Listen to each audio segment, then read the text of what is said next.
श्री गुरुवे नमः। जन्माद्यश्यतोऽन्वयादितरतः स्वार्थस्य विघ्नेश्वराट् तेने ब्रह्मा हृदयाय आदिकवये मुह्यन्ति यसुरा तेजो आर्यता मृदाविनिमय यत्र सर्गो स्मृशा धाम्रास्वेन सदा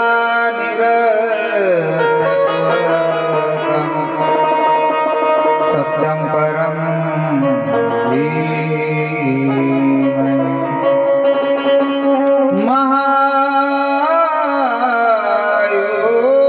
महायोगपीठे कठे भीमरत्या वरं पुण्डरीकाय दातो मुनीन्द्र समागत तिष्ठन्तमानन्दं परब्रह्मलिङ्गं भजे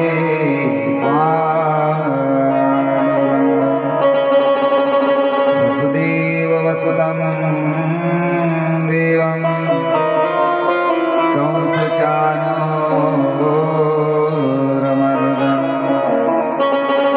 देवकी परमानन्दं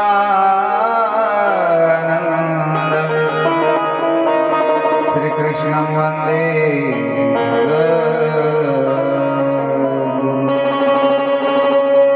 जय जय राधा रमण, जय जय नवल किशोर, जय गोपी चित चोर, जय जय माखन चोर। करारविन्देन पदारविन्दं मुखारविन्दे विनिवेशयन्तं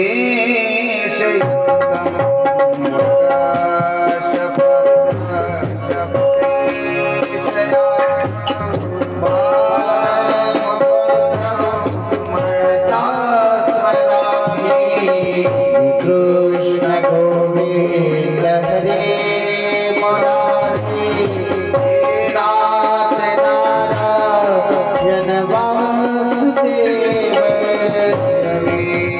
बसवा समेत देव गोविंद दामोदर माधवी।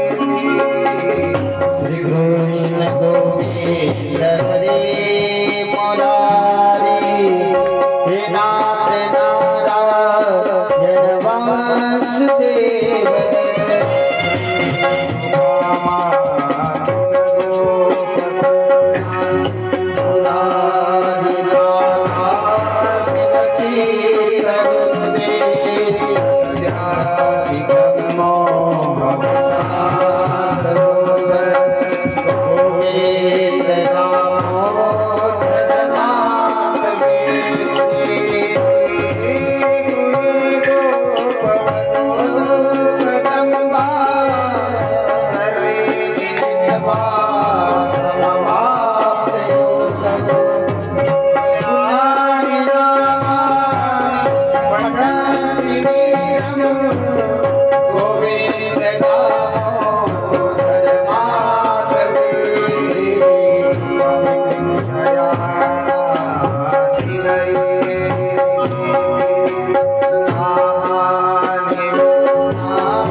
सियावर रामचंद्र भगवान की जय। पवन सुत हनुमान की, गजानन महाराज की, भारत माता की जय। जय तमन्ना मांगो। माइक चालू होता है।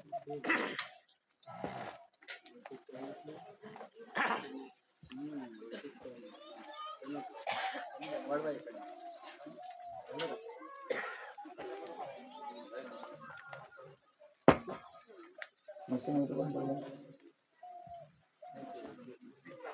Yang bondan itu.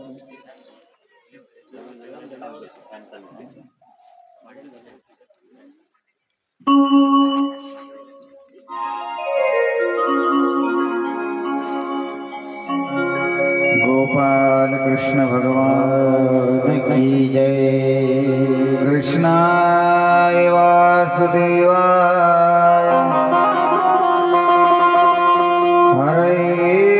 परमात्मने प्रणतक्लेशनाशाय गोविंदाय नमो नमः। ओम नमो भगवते वासुदेवाय। ओम नमो भगवते वासुदेवाय। हरये नमः हरये नमः हरये नमः। परम मंगलमय श्रीमद् भागवत कथा।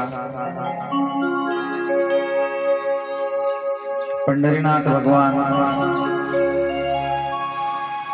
ज्यांच्या दरबारामध्ये ज्यांच्या महाशिवरात्री पर्वावर आपण हा उत्सव साजरा करत आहोत, गौरी शंकर भगवान या ग्रामामधील सर्व ग्रामदेवता, सर्व स्थानदेवता या सर्वांच्या चरणावर वंदन करतो।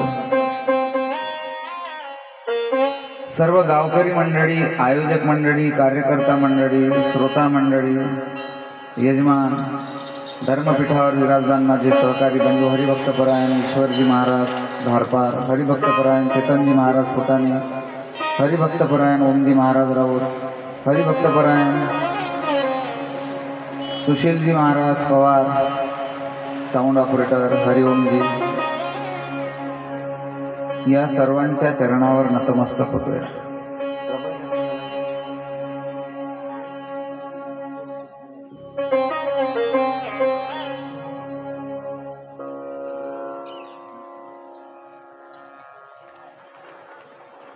शुकाचार्य म्हणतात, ऐक राजा, गेले तुझ्या जीवनामधले 2 दिवस निघून गेले, आजचा 3रा दिवस आहे, आजचा राजा 3रा दिवसही निघून जाईल।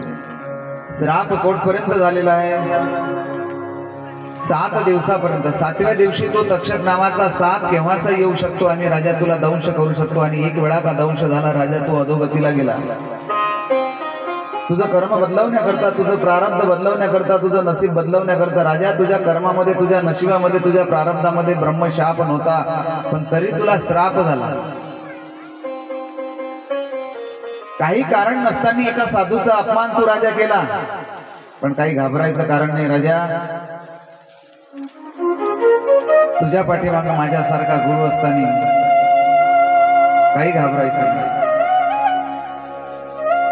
बघा, काही कारण नसताना परीक्षितीने एका साधूचा अपमान केला, ब्रह्मशाप झाला, आणि नवल हे आहे त्या ब्रह्मशापामधून मुक्त करण्याकरता एका साधूलाच परीक्षितीला मार्गदर्शन करावं लागलं।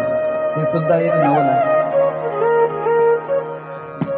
मग राजा, तुझं प्रारब्ध 3 दिवस झाले तू कथा ऐकतोय, तुझं प्रारब्ध, तुझं नसीब किती बदलायला लागलं। आता तर नाही राजा, आपण सायंकाळच्या कथेला तुझं प्रारब्ध, तुझं नसीब आपण चेक करू। तो तक्षक नावाचा साप तुला 7 दिवसात दंश करणार आहे, केव्हाचा येऊ शकतो आणि तुला दंश करू शकतो। तो तक्षक नावाचा साप कुठे आहे ते आता नाही पाहू, आपण सायंकाळला पाहू। आणि आजचा 3रा दिवस आहे, तो 3ऱ्या दिवसपर्यंत तो तक्षक नावाचा साप कुठे आहे, त्याचं काय झालं ते आपण सायंकाळच्या कथेला पाहू। मग राजा, 3रा दिवस आहे, हळूहळू एक एक दिवस समोर घेत आहे राजा। तुझ्या जीवनातले दिवस संपत आहे। मग राजा, तुझ्या कर्मामध्ये, तुझ्या नशिबामध्ये जो ब्रह्मशाप आहे, त्या ब्रह्मशापामधून मुक्त व्हायचं असेल त्याच्याकरता एकच राजा, म्हणजे नियम, आपला नियम आहे, आला साप त्याला हाकू नको, चढला अंगावर तरी चढू दे, डसला तरी डसू दे राजा, पण नित्य नियम हरे नमा म्हणायला सोडू नको। कालच्या कथेमध्ये आपण पाहिलं सतीचं दहन। सतीने स्वतःला जाळून घेतलं, सतीने धगधगत्या यज्ञामध्ये उडी मारली, सती जळून भस्म झाली। सतीने का बरं स्वतःला जाळून घेतलं, काय कारण असेल? कारण सती ही पतिव्रता स्त्री होती, महादेवाचा अपमान नाही सहन करू शकली। सती ही पतिव्रता स्त्री आहे, ती भारतीय स्त्री आहे, कोणती अशी भारतीय स्त्री आहे की ती आपल्या पतीचा अपमान सहन करू शकेल? आपल्या वडिलांनी का होईना, पण तरी तिने अपमान नाही सहन केला. तिच्याकडून अपमान सहन झाला नाही, तिने धगधगत्या यज्ञामध्ये उडी टाकली. आणि एक तुम्हाला सांगू, कोणतीही भारतीय स्त्री आपल्या पतीचा अपमान सहन करत नाही. कोणतीही भारतीय स्त्री आपल्या पतीचा अपमान सहन करत नाही.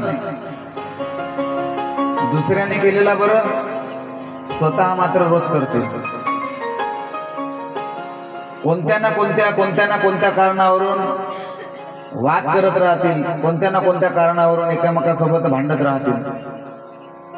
सकाळी सकाळी ते चहाचं गडूळ पाणी, त्यावरून वाद, आणि एकामेकाचं खानदान काढतात. मला माहिती आहे तुझं खानदान कसं आहे, ती म्हणते मग मलाही माहित आहे, मला नका सांगू तुमचं खानदान कसं आहे. नवरा जर वकील असेल तर ती वकिली कोर्टात शिकवत जा, मला नका शिकू.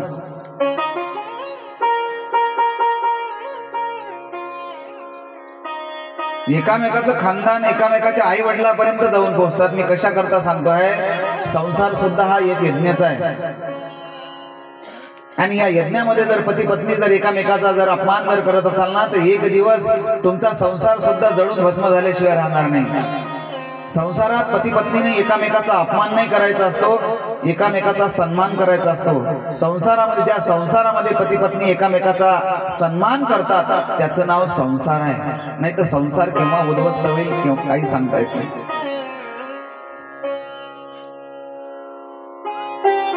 संसारामध्ये अनेकत्वात एकत्वाचं दर्शन, त्याचं नाव संसार आहे. संसारामध्ये एकामेकाचा अपमान नाही, एकामेकाचा सन्मान करायचा असतो. आणि तुम्हाला सांगू, संसारामध्ये पती पत्नीचं प्रेम हे अतूट प्रेम असावं, अखंड प्रेम असावं, कोटपर्यंत प्रेम असावं, मरेपर्यंत प्रेम असावं, म्हातारपणापर्यंत प्रेम असावं. पण आता उलट व्हायला लागला. काळ बदलला, वेळ बदलला. जी पत्नी तरुणपणामध्ये पतीवर प्रेम करते, तीच पत्नी म्हातारपण आल्यानंतर त्याच पतीला, आता तुमच्याकडे म्हणतात की नाही म्हणतात मला काही माहिती नाही, आमच्या तिकडचं सांगतो अमरावती जिल्ह्यातलं, तीच पत्नी म्हातारपण आलं, चेहऱ्यावर वठ्या पडायला लागल्या, केस पिकायला लागले, दात पडले, त्यावेळेस तीच पत्नी आपल्या पतीला म्हणते, या गुडघ्यानं तर नाकात 9 आणले. तर इकडे म्हणतात का नाही म्हणतात मला माहिती नाही. लग्न झाल्यावर किती तुम्ही आदरानं बोलता, अहो जाओ, अहोच म्हणतात ना तुमच्याकडे. हो का, किती आदरानं बोलता लग्न झाल्यानंतर. अरे तो आदर जीवनभर टिकून असू द्या, तो आदर जीवनभर टिकून राहू द्या. लग्नाच्या अगोदर किती प्रेम असतं, लग्नाच्या अगोदर असतं ना प्रेम. तुम्ही म्हणाल तसं साखरपुडा व्हायचाच राहते, साखर दुकानात असते, पुडा घरी असते. साखरपुडा व्हायच्याच अगोदर मुलीला फोन, आणि त्याच्यावर प्रेमाच्या आणाभाका. मला त्याबद्दल बोलायचं नाही आहे, मला हे सांगायचं आहे, जेवढं लग्नाच्या अगोदर प्रेम असतं तेवढंच प्रेम लग्न झाल्यानंतर राहू द्या. जेवढं प्रेम लग्न झाल्यावर असतं ना, तेवढंच प्रेम म्हातारपणापर्यंत टिकून राहू द्या. आणि खरी प्रेमाची गरज तरुणपणामध्ये नाही आहे, खरी प्रेमाची गरज ही म्हातारपणामध्ये आहे. का म्हातारपणामध्ये प्रेमाची गरज आहे? एखाद्या वेळेस मुलगा टाकून बोलतो, एखाद्या वेळेस सून टाकून बोलते, एखाद्या वेळेस कोणी टाकून बोलतं. त्यावेळेस म्हातारा म्हातारी जवळ जाते आणि म्हातारी म्हाताऱ्याजवळ जाते आणि एकामेकाचं सांत्वन करतात. जाऊ द्या ना, कशाला मनावर घेता, जाऊ द्या, आपलीच मुलं आहे ना, जाऊ द्या. एकामेकाचं सांत्वन करतात. म्हणून खरी प्रेमाची गरज कुठे आहे? म्हातारपणामध्ये आहे. पण म्हातारपणामध्ये प्रेम नाही, म्हातारपणामध्ये एकामेकाचा अपमान आहे.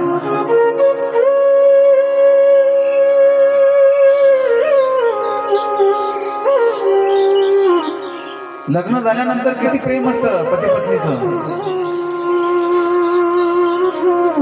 तुमच्याकडे लग्न झाल्यानंतर मुली पहिल्या आषाढीला जातात का? जातात का पहिल्या आषाढीला? आमच्याकडे जातात महाराष्ट्रात. तुमच्या इकडे जातात. पहिल्या आषाढीला मुलगी माहेरी जाते.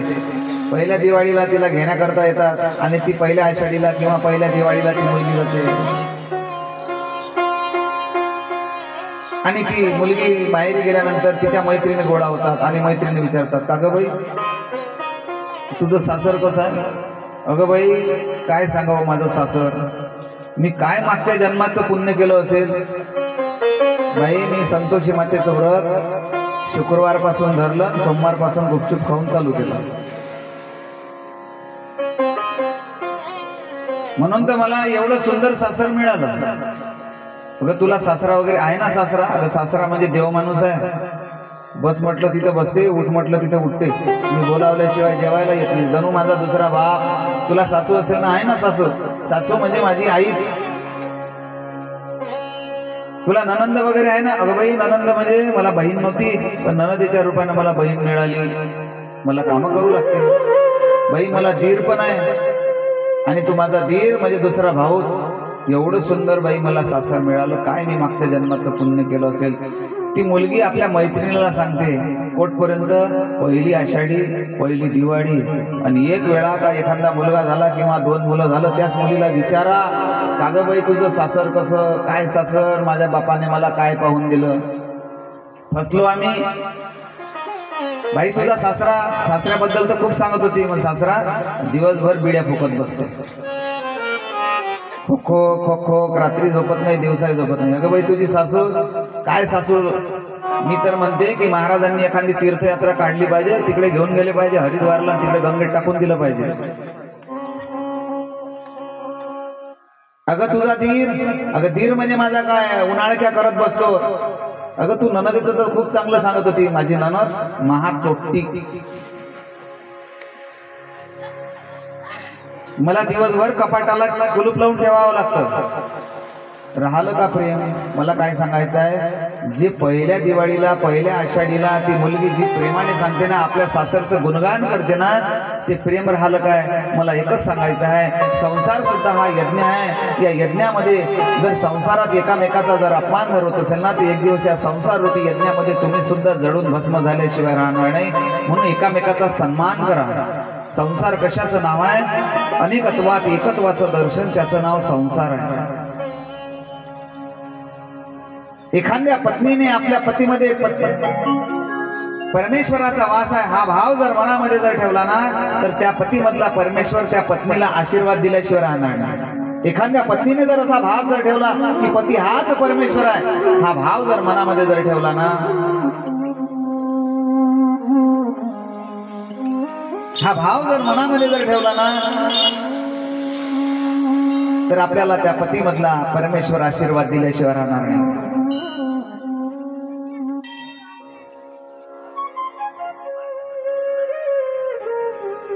कशा करता बोलतो आहे मी?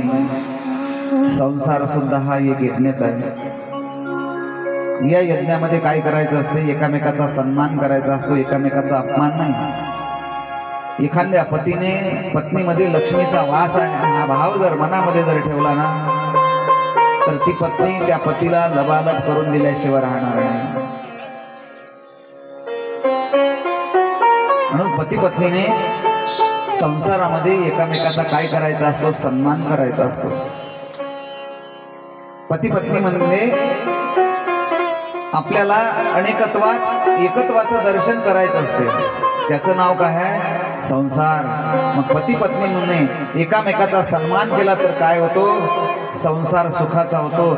आणि तोच संसार ज्ञानोबारायांना सुखाचा करायचा होता. कोणता संसार सुखाचा करायचा होता? अवघाची संसार, अवघाची संसार सुखाचा करी, अवघाची संसार सुखाचा करी.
ही ज्ञानोबारायांची सुखी संसाराची कल्पना होती. कोणती? अवघाची संसार सुखाचा करेल. संपूर्ण विश्व मी सुखाचं करेल, पण आपल्याला अवघा संसार सुखाचा नाही करायचा आहे. आपल्याला संसार कोणता सुखाचा करायचा आहे? आपल्या चार दिवालीच्या आतमधला, आपला चार भिंतीच्या आतमधला तोच संसार जर सुखाचा झाला ना, समजावं की गाव आदर्श होईल, जग आदर्श होईल. गावारे एकामेकाचा अपमान नाही, एकामेकाचा सन्मान करायचा असतो. सतीने अपमान सहन केला नाही आपल्या पतीचा, जडून भस्म झाली, पण सूक्ष्म देहाने मात्र ती ती महादेवाजवळ सोबतच राहिली. सतीने जे आपलं स्थूल देह आहे ना, स्थूल शरीर आहे ना, ते जाळून भस्म केलं. सूक्ष्म देहाने महादेवा बरोबरच राहिले. चार प्रकारचे देह सांगितलेले आहेत. स्थूल देह, सूक्ष्म देह, कारण देह आणि महाकारण देह. आता कारण देह आणि महाकारण देह हे मला तुम्हाला पटवून देता येणार नाही. सूक्ष्म देह आणि स्थूल देह मात्र पटवून देण्याचा प्रयत्न करतो. स्थूल देह कशाला म्हणतात? ज्या देहाने तुम्ही आम्ही या ठिकाणी बसलो आहे त्याला स्थूल देह म्हणतात. सूक्ष्म देह कशाला म्हणतात? या देहाच्या आतमध्ये जो एक देह आहे, जो या देहाचं संचालन करतो आहे, या देहाचं नेतृत्व करतो आहे, त्याला म्हणतात तो सूक्ष्म देह. पटवूनच जर द्यायचं गेलं तर आपण एखाद्या वेळेस म्हणतो माझा डोळा गेला, म्हणतो ना आपण माझा डोळा गेला. माझा म्हणजे म्हणणारा वेगळा आहे, डोळा वेगळा आहे. याचा अर्थ आहे की डोळा आपला नाही आहे. हे जे आपले डोळे आहे ना, हे चांबड्याचे डोळे आहे. या डोळ्याने आपल्याला दिसत नाही. यामध्ये एक यंत्र बसवलेलं आहे, ते आपल्याला दृष्टी प्रदान करतं. ते यंत्र, त्याला म्हणतात सूक्ष्म देह. हे जर पटलं नसेल तर आणखी उदाहरण देतो.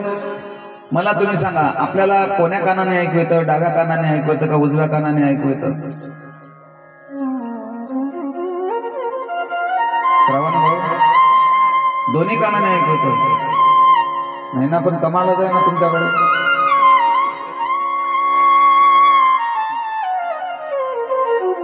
तुमच्याकडे या दोन्ही कानाने ऐकू येतं का? मानलं बा तुम्हाला. आमच्याही कडे दोन्ही कानाने ऐकू येतं. जे तुमच्याकडे आहे ते आमच्याकडे सुद्धा आहे. बरं, हे कान कशाचे आहे? कशाचे आहे कान? चांबड्याचे कान आहे. याच कानाने ऐकू येतं ना आपल्याला? पक्क गॅरंटी.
गोपाल कृष्ण भगवान की जय. काय सांगून राहिलो तुम्ही? कान कान कशाचे आहे? चांबड्याचे. आणि या कानाने आपल्याला ऐकू येते. मग माझा एक प्रश्न आहे तुमच्याकरिता, मग या चांबड्याच्या कानाने जर आपल्याला ऐकू येतं तर मग बहिऱ्या माणसाला का नाही ऐकू येत? त्यालाही तर हे कान आहे, त्याला सुद्धा ऐकू यायला पाहिजे होतं. एकाला विचारलं, म्हटलं आजोबा कुठे चालले? भागवत कथेला चालले काय? तर ते म्हणे नाही नाही. मग कुठे चालले? तर म्हणे मी भागवत कथा ऐकायला चाललो. विचारलं त्याला तेच बरं, मग बहिऱ्या माणसाला सुद्धा ऐकू यायला पाहिजे होतं. या चांबड्याच्या कानाने आपल्याला ऐकू येत नाही. यामध्ये एक सूक्ष्म यंत्र बसवलेलं आहे, त्याला म्हणतात सूक्ष्म देह. त्याला म्हणतात सूक्ष्म देह. आपल्या मृत्यूनंतर आपल्याला हा स्थूल देह इथेच ठेवावा लागतो आणि सूक्ष्म देहाने पाप पुण्याची झडती देण्याकरता आपल्याला परमात्माकडे जावं लागतं. या स्थूल देहाने नाही तर सूक्ष्म देहाने आपल्याला जावं लागतं. त्याचं नाव आहे स्थूल देह. तुम्ही म्हणाल महाराज देवाने आपल्याला हे कान काय फालतू दिले काय? चांबड्याचे कान. जर या कानाने आपल्याला ऐकू येत नाही तर देवाने आपल्याला हे कान फालतू दिले नाही. म्हातारपणात आपण चष्म्याच्या दांड्या कुठं लटकवल्या असत्या, कुठ्या ठोकल्या असत्या का आपण इकडून तिकडून. म्हणून स्थूल देहाने तुम्ही आणि या ठिकाणी बसलो आहे. आपल्या शरीराच्या आतमध्ये देहाच्या साक्षीने जो देह राहतो आहे त्याला म्हणतात सूक्ष्म देह. सती ही स्थूल देहाने भस्म झाली, पण स्थूल देहाने मात्र महादेवासोबतच राहिली. पुढे हिमराजाकडे जन्म घेते आणि पार्वती म्हणून महादेवासोबत विवाहित होते. सुतजी महाराज 88,000 ऋषीमुनींना अशीच एका पतिव्रतेची कहाणी सांगतात. परीक्षितीने शुकदेवांना विचारलं, महाराज तुम्ही काल मला मनु महाराज सांगितले, पण मनु महाराजांच्या वंशाचं वर्णन नाही केलं. त्यावेळी शुकदेव परीक्षितीला सुतजी महाराज 88,000 ऋषीमुनींना आणि मैत्री ऋषी विदुर काकांना मनु महाराजांच्या वंशाचं वर्णन करायला लागले. मनस्तुं शतरूपा तिस्र कन्या स्त्रवजरिके आहुति देवती स्रव प्रसूतिरिति विश्रुता. मनु महाराजांना 3 मुली आणि 2 मुलं. मनस्तुं शतरूपा तिस्र कन्या स्त्रवजरिके आहुति देवती स्रव प्रसूतिरिति विश्रुता. 3 मुली, आहुती, देवती आणि प्रसूती अशा 3 मुली. त्यापैकी आहुती नावाची जी मुलगी होती मनु महाराजांनी पुत्रिका धर्मानुसार देऊन टाकली रुचिक प्रजापतीला. पुत्रिका धर्म समजते का? मागच्या वर्षी सांगितलं होतं वाटते मी पुत्रिका धर्म आपल्या कार्तिक मासाच्या कथेत. कशाला म्हणतात पुत्रिका धर्म? नाही आठवत का? पुत्रिका धर्म त्याला म्हणतात मुलीला झालेला पहिला मुलगा मुलीने बापाला देऊन टाकावा, त्याला म्हणतात पुत्रिका धर्म. रुचिक प्रजापती आणि आहुतीकडे पुत्र जन्माला आला. साक्षात परमात्माचे परम अवतार यज्ञदेव भगवान. बोलिये यज्ञदेव भगवान की. साक्षात यज्ञदेव भगवान प्रगट झाले. या यज्ञाचा विवाह कोणासोबत झाला? दक्षिणा नावाच्या कन्यासोबत झाला. म्हणून यज्ञ आणि दक्षिणा ही पती पत्नी आहे. म्हणून बिना दक्षिणेचा यज्ञ नाही आणि बिना यज्ञाची दक्षिणा नाही. मग यज्ञ कोणताही असो. यज्ञ कोणता येतो? आता एवढा मोठा आपण यज्ञ करतो, हा कोणता यज्ञ आहे? ज्ञान यज्ञ सप्ताह आहे. मग हा बिना दक्षिणेचा होईल का? दक्षिणा लागली आहे ना. ज्यांच्या ज्यांच्याकडे वर्गणी असेल, मागच्या वर्षी 1000 दिले असेल तर या वर्षी 10,000 द्या. कारण हा यज्ञ आहे आणि यज्ञाचा आणि दक्षिणेचा पती पत्नीचा संबंध आहे. त्यापैकी प्रसूती जी होती ती प्रसूती दक्षाला देऊन टाकली आणि आता देवहोती उपवर झाली आहे. देवहोती विवाहाच्या योग्यतेची झाली आहे. नारदजी महाराज मनु महाराजांकडे गेले आणि मनु महाराजांना सांगितलं, तुमची देवहोती नावाची जी मुलगी आहे ती तुमची मुलगी तुम्ही कर्दमांना देऊन टाका. मनु महाराज म्हणे ठीक आहे. इकडे कर्दम प्रजापतींना सांगितलं की तुम्ही आता विवाह करा. कर्दम प्रजापती म्हणे मी विवाह करायला तयार आहे, पण माझी एक अट आहे, मला पहिला मुलगा झाल्यानंतर मी वनाकडे संन्यास घेण्याकरता निघून जाईल, मी संसारात थांबणार नाही. नारदजी महाराजांनी हा प्रस्ताव देवहोती मनु महाराजांकडे मांडला. देवहोती म्हणे मला मान्य आहे. कर्दम प्रजापती कोण आहे? कर्दम प्रजापती जितेंद्रिय आहे, कामावर विजय मिळवणारे आहे. भगवंत प्रसन्न झाले त्यावेळेस भगवंतांनी कर्दमाला विचारलं, माग कर्दमा तुला काय पाहिजे आहे? त्यावेळेस कर्दम ऋषी म्हणायला लागले, मला सतसंग हवाय, मला सतसंग करणारी पत्नी हवी आहे, कामसुख देणारी पत्नी नाही. सुख देणारी ही नुसती पत्नी असते आणि पतीसोबत सतसंग करणारी ही धर्म पत्नी असते. मला धर्म पत्नी हवी आहे. कशा करता? मला सतसंग करायचा आहे. भगवंत प्रसन्न झाले, कर्दमा तू मला धर्मपत्नी मागितली आहे, जा मी तुझ्या घरी जन्म घेईल आणि तू जगाचा बाप होशील. आणि इकडे देवहोती मनु महाराज शतरूपा राणी आपल्या मुलीचा विवाह कर्दमांसोबत करायचा आहे म्हणून कर्दमाच्या कुटीकडे निघाले. देवहोती मनु महाराज आणि शतरूपा राणी. कर्दम प्रजापतीने दुरून पाहिलं की या मुलीसोबत आपल्याला विवाह करायचा आहे, ही मुलगी विवाहाच्या योग्यतेची आहे काय, चला आपण हिची परीक्षा घेऊ. म्हणून परीक्षा घेण्याकरता तिघांना बसण्याकरता 3 आसनं टाकली. एका आसनावर मनु महाराज बसले, एका आसनावर शतरूपा राणी बसली आणि एक आसन रिक्त आहे, रिकामा आहे, ते देवहोती करता बसण्याकरता टाकला आहे. पण देवहोती विचार करायला लागली, मी या आसनावर बसू कशी?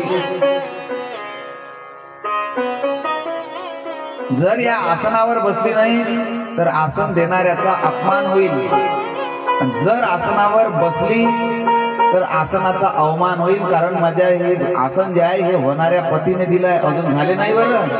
ते आजकालची देवहोती थोडीच होती. साखरपुडा व्हायचाच राहते, साखरपुडा होण्याच्या अगोदर डबल शिडशिनी माना. ते आजकालची देवहोती नव्हती. ती देवहोती विचार करायला लागली, मी आसनावर बसू कशी? तिने उजवा हात आसनावर ठेवला आणि स्वतः मात्र खाली बसली. आसन देणाऱ्याचा अपमानही होऊ दिला नाही आणि आसनाचा अवमान सुद्धा होऊ दिला नाही. कर्दम प्रजापतींनी झट निर्णय देऊन टाकला की ही मुलगी विवाहाच्या योग्यतेची आहे. मुलीची परीक्षा जर घ्यायची असेल ना तर या पद्धतीने मुलीची परीक्षा घ्यायची. आम्ही मुलीची परीक्षा कशी घेतो? मुलीचं नाव विचारतो, मुलीचं गाव विचारतो, मुलीच्या आई वडिलाचं नाव, एवढं मात्र विचारा. का विचारा? कारण मुलगी मुकी नसली पाहिजे, तेवढं विचारावंच लागते. मला एक म्हणायचं आहे, मुलीला आपण विचारतो. आता तुमच्यामध्ये पवार समाजामध्ये विचारतात नाही विचारतात ते मला काही माहिती नाही, पण आमचा तिकडे मराठी समाज आहे त्यामध्ये विचारतात. तुझी मावशी काय करते, तुझा चुलता काय करते, तुझा मावसा काय करते, पुऱ्या खानदानीचं विचारतात. पण काय गरज आहे एवढं विचारायची? अरे एवढं विचारण्यापेक्षा मुलीचे गुण विचारा. गुणवेश पाहून मुलीची परीक्षा घ्या, गणवेश पाहून मुलीची परीक्षा घेऊ नका. जोही गणवेश पाहून मुलीची निवड करतो शेवटी ते लोक फसतात आणि त्यांना कोर्टात जावं लागतं, कोर्टाची पायरी चढावी लागतात. म्हणून मुलीचे गुणवेश पहा, गणवेश पाहू नका. कर्दम प्रजापतींनी मुलीचे गुण पाहिले आणि निर्णय घेतला की ही मुलगी विवाहाच्या योग्यतेची आहे. कर्दम प्रजापतीचा आणि देवहोतीचा विवाह झाला आणि विवाह होता बरोबर कर्दम प्रजापती ध्यानस्थ झाले आणि ध्यानस्थ झाल्यानंतर देवहोती विचार करायला लागली, माझे पती योगी आहे, माझे पती साधक आहे, साधू आहे, मग मी काय राजस्वी वस्त्र घालावे? देवहोतीने राजस्वी वस्त्राचा त्याग केला आणि स्वतः वल्कली वस्त्र धारण केले आणि 12 वर्षापर्यंत देवहोती सेवा करत राहिली. बघा, लग्न झाल्याबरोबर एकाच घरामध्ये राहून 12 वर्षापर्यंत संयम पाळला. 12 वर्षापर्यंत सेवा करत राहिली देवहोती. कृश झाली सेवा करता करता, अशक्त झाली. 12 वर्षानंतर कर्दम प्रजापतींचं लक्ष गेलं देवहूतीकडे. देवहूतीला विचारलं, देवी तू कोण आहे? स्वामी तुम्हाला आठवतं का माझ्यासोबत लग्न झालं होतं? बघा लग्न झालं हेही आठवत नाही. काय परिस्थिती आहे, काय साधना आहे. एकाच घरामध्ये राहून लग्न झाल्याबरोबर 12 वर्षापर्यंत संयम पाळला. आमच्याकडून 12 तासही संयम पाळला जात नाही. आमचं लग्नाच्या आधीच ठरलं जातं कुठं कुठं जायचं राया हनीमूनला.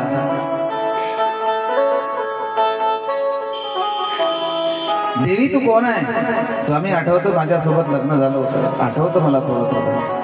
किती वर्ष झाले आपल्या लग्नाला? 12 वर्ष झाले. 12 वर्षापर्यंत तू देवी माझी सेवा करत राहिली. मग तुला काय पाहिजे आहे? स्वामी तुम्ही म्हटलं होतं की एक मुलगा झाल्यानंतर मी वनाकडे संन्यास घेण्याकरता जाईल, मला मुलगा पाहिजे आहे. देवहूती कृश झाली, तिला अमरकुंडामध्ये स्नान करायला लावलं. देवहूती ही तेजपुंज दिसायला लागली. 16 वर्षाची नव तरुणी दिसायला लागली आणि मायेने स्वतः कर्दम प्रजापती तरुण दिसायला लागले. मायेचं एक विमान केलं आणि त्या विमानामध्ये कर्दम प्रजापती आणि देवहूती विहार करायला लागले. देवहूतीला दिवस गेले. 9 महिने 9 दिवस पूर्ण झाल्यानंतर देवहूतीने मुलाला तर नाही पण एका मुलीला जन्म दिला. मुलाला तर नाही एका मुलीला जन्म दिला. कर्दम प्रजापती म्हणे मी वनाकडे जातो आता. देवहूती म्हणे तुमचं काय ठरलं होतं? एक मुलगा झाल्यानंतर मी वनाकडे संन्यास घेण्याकरता निघून जाईन. मुलगा नाही झाला, मुलगी झाली, मला मुलगा पाहिजे आहे. पुन्हा 9 मुली झाल्या. या 9 मुली म्हणजे कोण आहे? नवविधा भक्ती आहे. 9 मुली म्हणजे कोण आहे? नवविधा भक्ती आहे. ज्याच्याही घरी पहिली मुलगी जन्माला आहे ते समजून जावं की देव त्याच्या घरी देवासारखा मुलगा जन्माला येतो. म्हणून एक म्हण आहे मराठी भाषेमध्ये, पहिली बेटी तूप रोटी. ज्याच्याकडे पहिली मुलगी झाली त्याच्या घरी देवासारखा मुलगा जन्माला येतो. आणि मुली कोण आहे जन्माला? अरे मुली होण्याकरता तप करावं लागतं. ज्या महादेवाच्या निमित्ताने आपण कथा करतो आहे ना, त्या महादेवाने ज्या सतीसोबत विवाह केला, ज्या पार्वतीसोबत विवाह केला, त्या हिमालय राजाला, त्या दक्ष प्रजापतीला मुलगी होण्याकरिता 1000 वर्ष तप करावं लागलं.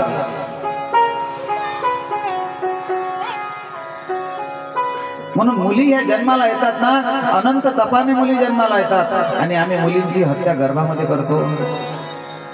मुलींची हत्या आम्ही काय करतो? गर्भामध्ये करतो. अरे जरा देशाचं चित्र पहा, जगाचं चित्र पहा, गावाचं चित्र पहा, राज्याचं चित्र पहा. आज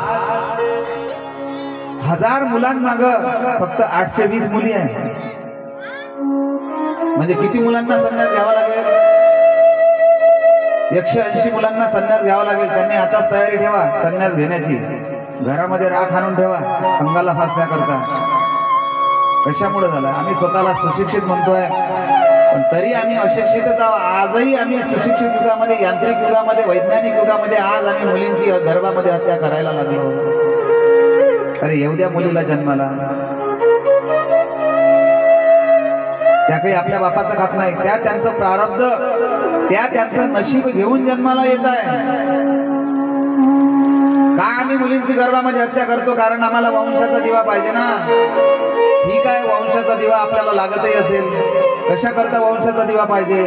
आमचा वेल चढावा, आमचा वंश पुढे चालावा, याकरता वंशाचा दिवा पाहिजे. आणि मला एक तुम्ही सांगा, तो वंशाचा दिवा जर बारवर जाणारा असेल, मदिरा प्राशन करणारा असेल, तुमच्या संपत्तीची बरबादी करणारा असेल, मग काय कामाचा तुमचा वंशाचा दिवा?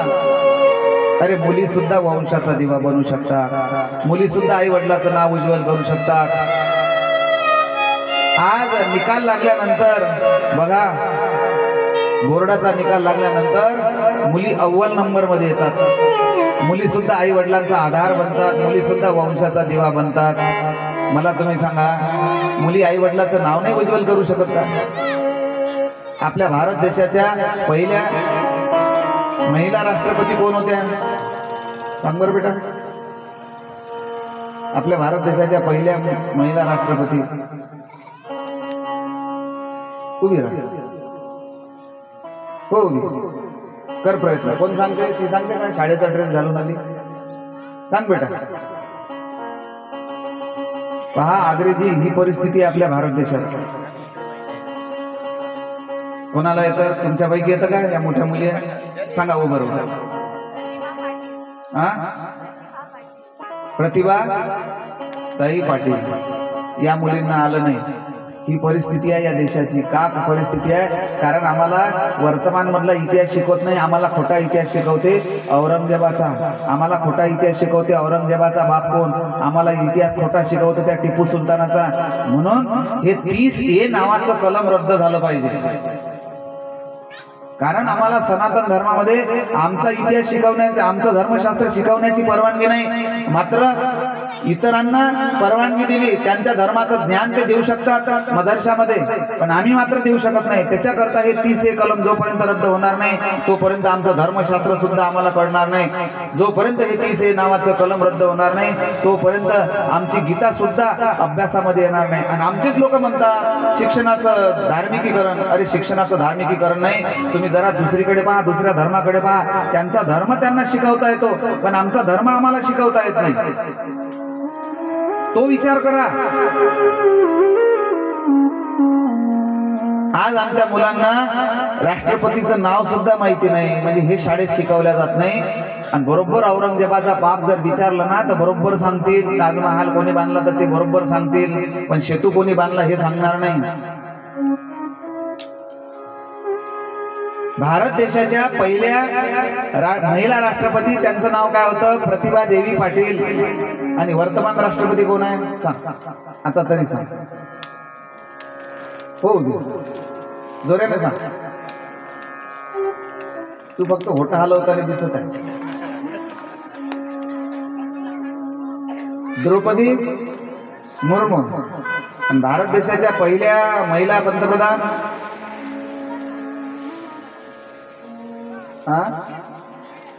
पक्क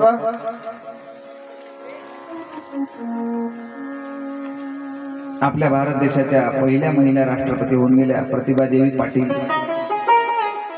आता हे पाटील आडनाव माहेरचं आहे की सासरचं आहे?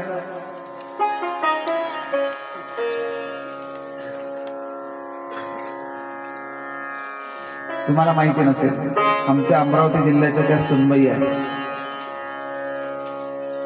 त्यांचं माहेर आहे जळगाव खानदेश. जळगावच्या त्या राहणाऱ्या आहेत. त्यांचं सासरचं आडनाव आहे शेखावत. भैरवसिंग शेखावत यांच्या त्या धर्मपत्नी होत्या. धर्मपत्नी का म्हटलं आहे मी? पत्नीमध्ये आणि धर्मपत्नीमध्ये जमीन आसमानचा फरक आहे. आपल्याला पत्नी बनता येतं, पण धर्मपत्नी नाही बनता येत. धर्मपत्नी बनावं. मी धर्मपत्नी का म्हटलंय त्यांना, प्रतिभा देवी सिंग पाटीलना? कारण त्या आमदार झाल्या, खासदार झाल्या, राज्यपाल झाल्या, त्यानंतर मंत्री झाल्या, त्यानंतर राष्ट्रपती झाल्या. आणि राष्ट्रपती झाल्यानंतर या जगातले 152 देश फिरून आल्या, पण त्यांनी डोक्यावरचा पदर कधी खाली पडू दिला नाही. म्हणून त्यांना धर्मपत्नी म्हटलं आहे. आणि आमचा डोक्यावरचा पदर कुठे कुठे गेला? डोईचा पदर आला खांद्यावरी, आणि तो खांद्यावरचा पदर मग कुठे कुठे गेला त्याचं वर्णन सुद्धा मी या ठिकाणी करू शकत नाही. पण त्या राष्ट्रपती होत्या, त्यांच्या शरीराचं एवढं नख सुद्धा दिसलं नाही. राष्ट्रपतींना प्रश्न विचारला लंडनच्या पत्रकारांनी. बोले मॅडम आपका पल्लू क्यों नहीं नीचे आता?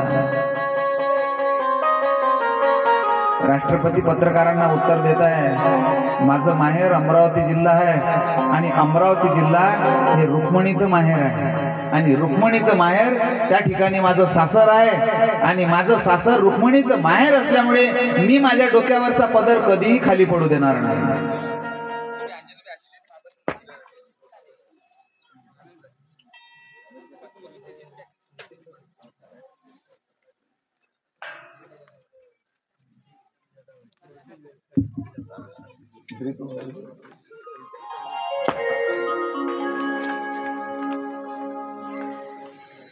प्रतिभा देवी सिंग पाटील यांचं माहेरचं आडनाव होतं पाटील आणि सासरचं आडनाव होतं शेखावत. मला तुम्ही सांगा प्रतिभा देवी पाटीलनं नाही केलं का आपल्या आई वडिलाचं नाव उज्ज्वल केलं का नाही केलं?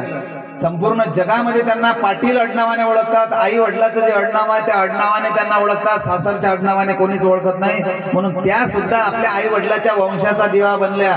म्हणून आपण सुद्धा, मुली सुद्धा वंशाचा दिवा बनू शकतात. अरे आम्ही गर्भामध्ये मुली मारतो का मारतो? आम्हाला मुली नको आहे म्हणून गर्भात मारतो आणि गर्भाचं अबॉर्शन करतो. आणि ज्यावेळेस गर्भाचं अबॉर्शन करण्याकरता नेतो ना आम्ही डॉक्टरांकडे, तो डॉक्टर सुद्धा पैशासाठी अबॉर्शन करण्याचा सल्ला देतो. सांगतो की गर्भामध्ये मुलगी आहे, मारून टाका. असे कितीतरी डॉक्टर आहे.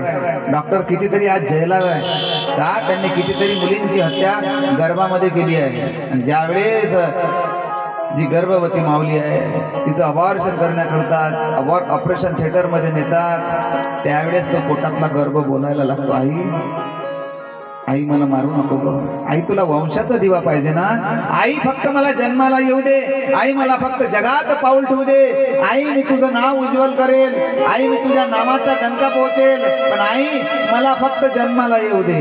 9 महिने 9 दिवसा, 9 महिने 9 दिवसाची झाली जग बघण्याची घाई.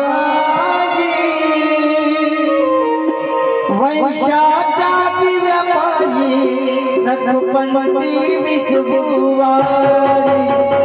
वंशाच्या दिव्यापायी नखपंती विठुवारी.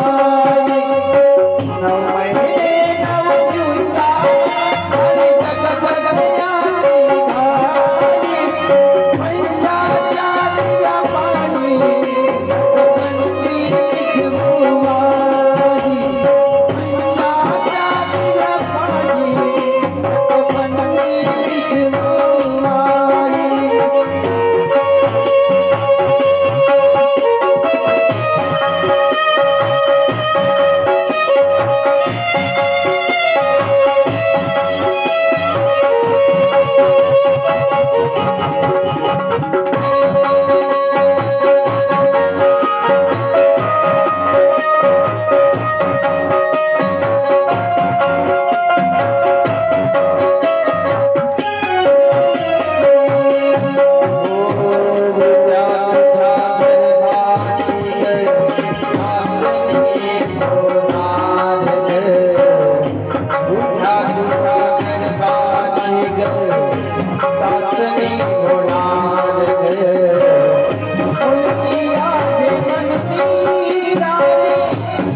पोटातला गर्भ बोलतोय, आई मला फक्त जगात जन्माला येऊ दे.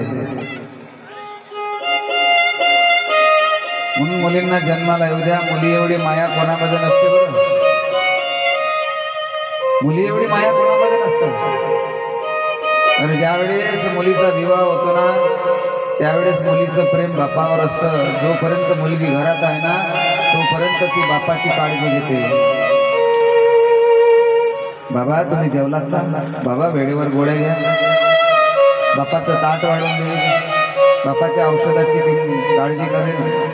इथं प्रेम असतं हो त्या मुलीचं बापावर. ज्यावेळेस त्या मुलीचा विवाह होतो ना बाप त्या मुलीसाठी विवाह करता कर्ज काढतो हो. आणि ज्यावेळेस कर्ज काढतो ना त्यावेळेस त्या मुलीला माहिती असतं की माझ्या विवाह करता माझ्या वडिलांनी कर्ज घेतला आहे. केव्हा माझा बाप कर्ज फेडेल. आणि विदाईचा प्रसंग येतो ना लग्न झाल्यानंतर त्या मुलीला माहीत असतो माझा बाप माझ्या विवाह करता कर्ज बाजारी झाला. माझा बाप जीवाचं बरं वाईट तर करणार नाही ना. मुलगी बापाच्या हृदयावर डोकं ठेवून ढसा ढसा रडायला लागते. बाबा मला माहिती आहे हो, तुम्ही माझ्या विवाह करता कर्ज काढलं, पण बाबा तुम्हाला एक सांगू, कर्ज आज आहे उद्या नाही आहे. बाबा कर्ज फिटून जाईल, पण मनामध्ये भलता सलता विचार आणू नका. बाबा आत्महत्येसारख्या विचार तुम्ही मनामध्ये आणू नका. बाबा तुम्हाला तुमच्या मुलीची शपथ आहे, भावाला सांगते दादा बाबाला कामामध्ये मदत करशील, त्यांच्यावर कर्जाचा डोंगर आहे. आईला सांगते आई उठसूट तू बाबांना टाकून बोलते, त्यांना बोलू नको, बाबा चिंतेमध्ये आहे.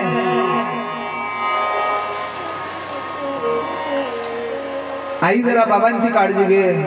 बापाला पुन्हा पुन्हा सांगते बाबा मला वचन द्या, तुम्ही काही विचार तर मनात आणणार नाही ना. बाबा कर्जाचा विचार करू नका. मुलगी सासरी जाते, सासरी नांदायला लागते.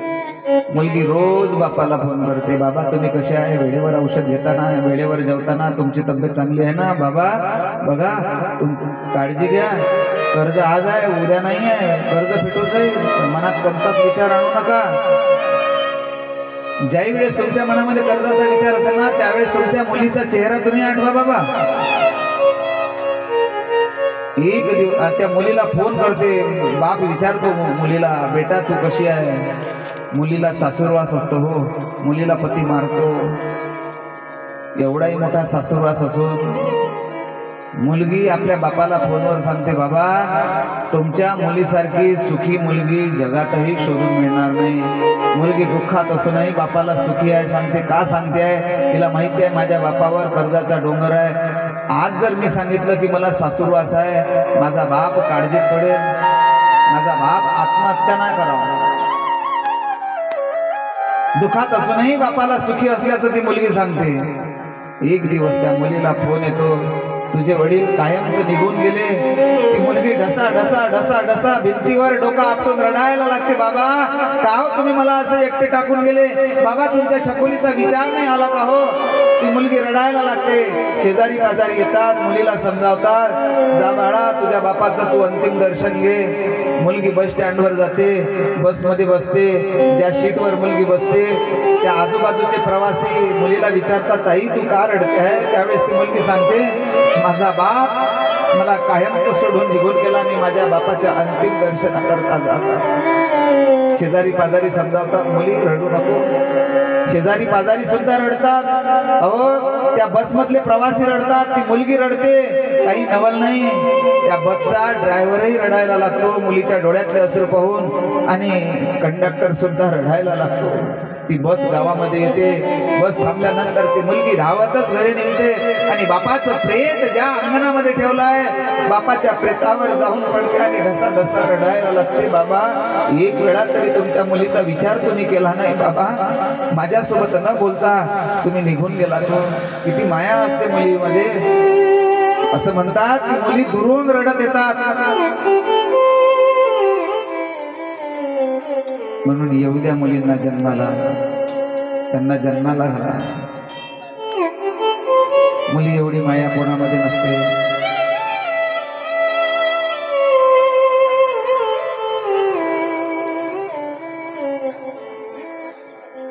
कर्दम प्रजापतींना 9 मुली झाल्या, आणि त्या 9 मुली म्हणजे कोण आहे, नवविधा भक्ती आहे. नवविधा भक्ती करा तेने चुकेल 84चा फेरा. माझे वचने विश्वास धरा, नाहीतर फसाल की मारा. नवविधा भक्ती म्हणजे कोण आहे, कर्दम प्रजापती आणि देवहूतींच्या ज्या 9 मुली आहे ना, त्या नवविधा भक्ती आहे. 9 मुली जन्माला आहे. आणि पुढे या 9 मुलीनंतर साक्षात श्रीहरी विष्णूचे अवतार कर्दम प्रजापती कपिल मुनी जन्माला आले. बघा 9 मुलीनंतर 9 मुलींचे नाव कर्दम प्रजापतींनी याप्रमाणे ठेवले. कला, अरुंधती, साध्वी, ख्याती, शांती, प्रिया, अरुंधती, अनुसया याप्रमाणे नाव ठेवली. किती सुंदर नाव आहे. कला किती सुंदर नाव आहे. शांती किती सुंदर नाव आहे. आपण ठेवतो का आपल्या मुलांचे नाव, ठेवतो का कोणी कला, आहे का कोणा मुलीचं नाव कला? अरुंधती नावाची मुलगी आहे का इथे कोणी? शांती नावाची मुलगी आहे काय? शांती नावाची आजी भेटून जाईल, मुलगी नाही भेटणार. महाराज असे नावं ठेवा का आम्ही? आता आम्ही स्टँडर्ड झालो ना, आता आम्ही इंग्रजी शाळेत जायला लागलो ना. अरे देवाच्या नावावर नावं ठेवत चला. का देवाच्या नावावर नावं ठेवत चला? कारण अंतकाळी ज्याच्या मुखा आले नाम तुका म्हणे सुखा पार नाही. शेवटच्या क्षणाला आपल्या मुलाचं का नाव होईना, पण ते देवाचं जर असलं ना तर आपल्या मुखामध्ये येईल आणि आपल्याला यमाचे दूत नाही तर भगवान विष्णूचे दूत आपल्याला स्वर्गात नेतील. त्याकरता मुलांची नावं देवाच्या नावावर ठेवत चला. तुम्हाला जर देवाचे नाव कशी ठेवायची आहे माहिती नसेल तर आम्हाला विचारा. या धर्मग्रंथामध्ये तुम्ही जेवढी स्टँडर्ड नावं ठेवताना त्याहीपेक्षा स्टँडर्ड नावं या ग्रंथामध्ये आहे. संस्कृत मध्ये नावं ठेवावी. एका ठिकाणी भागवत कथेला गेलो म्हणे महाराज तुम्ही मागच्या वर्षी सांगितलं होतं संस्कृत मध्ये नाव ठेवा. आमच्याकडे कन्या झाली, आम्ही संस्कृत मध्ये नाव ठेवलं. म्हटलं काय ठेवलं तर म्हणे श्लेष्मा ठेवलं. म्हटलं श्लेष्माचा अर्थ काय होतो तर म्हणे माहित नाही. मग माहित नाही नाव कसं काय ठेवलं? काय होतं श्लेष्माचा अर्थ? काय होतं श्लेष्मा म्हणजे मी सांगत नाही, थोडा तुम्हाला क्ल्यू देतो. सटकन तोडला आणि भीतीला जोडला. सांगा काय होतं? कळलं का? सटकन तोडला आणि भीतीला जोडला. तिकडे तर नाही आला ना.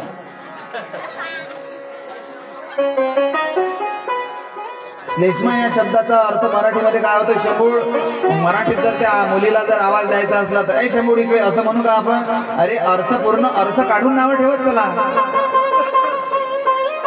निदान ती नावं आपल्या घरच्या म्हाताऱ्या मंडळीला सुद्धा घेता आली पाहिजे. दात पडल्यानंतर नावं सुद्धा घेता येत नाही म्हाताऱ्या मंडळीला. एका मुलीचं नाव सायली ठेवलं, म्हाताऱ्याचे दात पडले ते पिसायली म्हणे. नावं ठेवायची असेल ना तर या पद्धतीने ठेवायची. आता कॉन्व्हेंट ला जायला लागली, इंग्रजी शाळेत मुलं जायला लागली, इंग्रजीचं भूत डोक्यामध्ये घुसलं. अर्ध इंग्रजी अर्ध मराठी नाव ठेवायला लागली.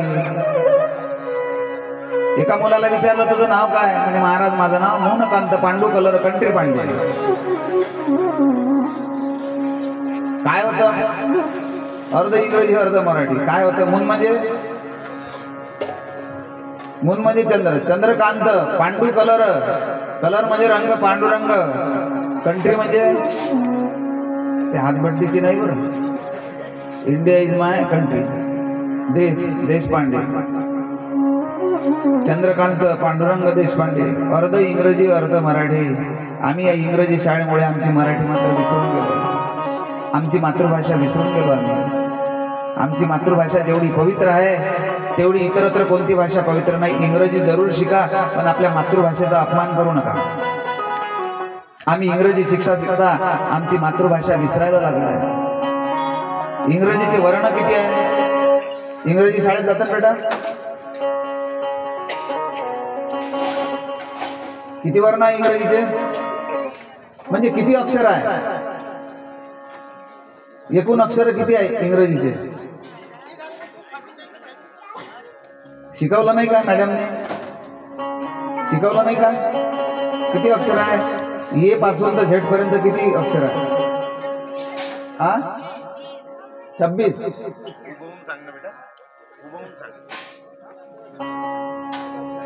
बर, तुम्ही हिंदी शिकता ना? तुमची मातृभाषा हिंदी आहे ना? हिंदीचे अक्षर किती आहे हिंदी भाषेचे?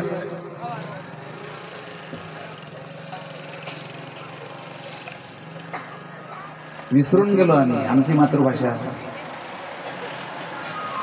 इंग्रजी जरूर शिका. इंग्रजी ही आंतरराष्ट्रीय भाषा आहे. विदेशात जर गेलो तर त्या ठिकाणी आपल्याला इंग्रजीमध्येच उपयोग करावा लागतो. पण आपली मातृभाषा इंग्रजी शिकता शिकता मात्र विसरू नका. आपल्या मातृभाषेचे वर्ण किती आहे? 56 वर्ण आहे. आपली मातृभाषा कुठून सुरू होते? अ आई पासून सुरू होते. इंग्रजी भाषा कुठून सुरू होते? ए फॉर ॲपल आणि झेड फॉर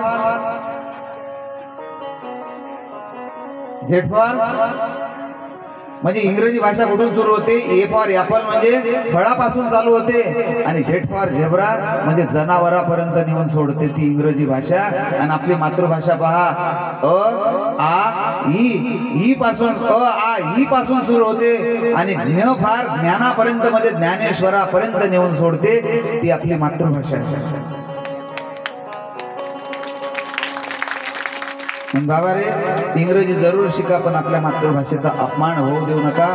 एक विषय तरी आपल्या मातृभाषेचा शाळेमध्ये असावा, नाहीतर एक दिवस ही मातृभाषा जर लुप्त झाली तर आपल्याला मातृभाषा सुद्धा कळणार नाही. म्हणून कर्दम प्रजापतींनी आपल्या मुलींची नावं याप्रमाणे ठेवली: कला, अरुंधती, साध्वी, ख्याती, शांती, प्रिया, अनुसया याप्रमाणे ठेवली. अनुसया नावाची 9 मुलींचा विवाह 9 मुलींसोबत करून टाकला. त्यापैकी अनुसया नावाची जी मुलगी होती ती अत्रि ऋषींना देऊन टाकली. अत्रि ऋषीकडे साक्षात दत्तात्रेयचे अवतार प्रगट झाले. बोल दत्तात्रेय भगवान की जय. 3 मुलींचं वर्णन तुम्हाला या ठिकाणी केलेलं आहे. आता मनु महाराजांच्या 2 मुलांचं वर्णन संक्षिप्त रूपामध्ये या ठिकाणी करतो आहे. मनु महाराजांना 2 मुलं, एकाचं नाव उत्तानपाद आणि एकाचं नाव प्रियमुरत. त्यापैकी उत्तानपाद आता सांगतो आणि प्रियमुरत सायंकाळच्या कथेला सांगेल. उत्तानपाद या शब्दाचा अर्थ होतो चंचलता. ज्याचं मन सदैव चंचल राहतं त्याला म्हणतात उद्दानपाद. जो आता हे करतो, उद्या ते करतो, आज हा व्यवसाय करतो, उद्या तो व्यवसाय करतो, जो सदैव चंचल असतो, ज्याचं मन सदैव अस्थिर राहतं त्याला म्हणतात उत्तानपाद. उत्तानपाद या शब्दाचा आणखी एक अर्थ आहे. कोणता अर्थ आहे उत्तानपाद शब्दाचा अर्थ? जो पायाकडून जन्माला येतो त्याला सुद्धा उत्तानपाद म्हणतात. आमच्या अमरावती जिल्ह्याच्या भाषेत त्याला पायाडो म्हणतात. तुमच्याकडे सुद्धा म्हणतात का? पायाडो म्हणतात ना. जो पायाकडून जन्माला येतो त्याला पायाडो असं म्हणतात. की पायाडो व्यक्तीवर ही बिजली पडत नाही. खरं आहे का? मला तर काही माहिती नाही. पायाकडून जन्माला आला तर पायाडो, आणि डोक्याकडून जन्माला आला तर त्याला काय म्हणा? डोकाडू. शिजरीन करून काढला त्याला काय म्हणा? शिजाडू. अरे हे सर्व निसर्गाचे नियम आहे. निसर्गाच्या नियमाप्रमाणे बालक जन्माला येतात. आणि एक तुम्हाला सांगू बालक कसं जन्माला येतात. 3 महिन्याचा गर्भ राहिला की गर्भगोळ नावाचा वायू या मावल्यांच्या गर्भामध्ये निर्माण होतो. आणि तो गर्भगोळ नावाचा जो वायू आहे ना, मावल्यांना वरदान आहे. वरदान आहे. त्या गर्भगोळ नावाच्या वायूचं काय कार्य आहे? फक्त गर्भामध्ये बालकाला फिरवणे. त्यामुळे कळा येत नाही. पण काय झालं? गर्भगोळ नावाचा वायू आम्ही स्वतःहून नष्ट केला.